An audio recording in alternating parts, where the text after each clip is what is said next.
Moi, Jean, j'ai vu un ange qui montait du côté où le soleil se lève, avec le sceau qui imprime la marque du Dieu vivant. D'une voix forte, il cria aux 4 anges qui avaient reçu le pouvoir de faire du mal à la terre et à la mer. Ne faites pas de mal à la terre, ni à la mer, ni aux arbres avant que nous ayons marqué du sceau le front des serviteurs de notre Dieu. Et j'entendis le nombre de ceux qui étaient marqués du sceau. Ils étaient 144 000 de toutes les tribus des fils d'Israël. Après cela, j'ai vu et voici une foule immense, que nul ne pouvait dénombrer, une foule de toute nation, tribu, peuple et langue. Ils se tenaient debout devant le trône et devant l'agneau, vêtus de robes blanches avec des palmes à la main. Et ils s'écriaient d'une voix forte: le salut appartient à notre Dieu qui siège sur le trône et à l'agneau. Tous les anges se tenaient debout autour du trône, autour des anciens et des 4 vivants, se jetant devant le trône, face contre terre, et se prosternèrent devant Dieu. Et ils disaient: Amen. Louange, gloire, sagesse et action de grâce, honneur, puissance et force à notre Dieu pour les siècles des siècles.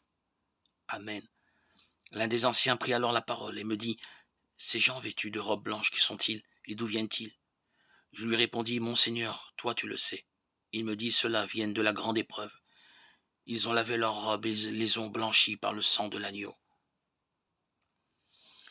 Lecture de l'Apocalypse de Saint Jean, chapitre 7, 2-14. Saint Jean écrit aux chrétiens d'Asie mineure: le message de l'apôtre est double. Premièrement, par leur baptême, les chrétiens ont reçu le sceau qui imprime la marque du Dieu vivant. Ils y puiseront la force de tenir bon dans l'épreuve de la persécution.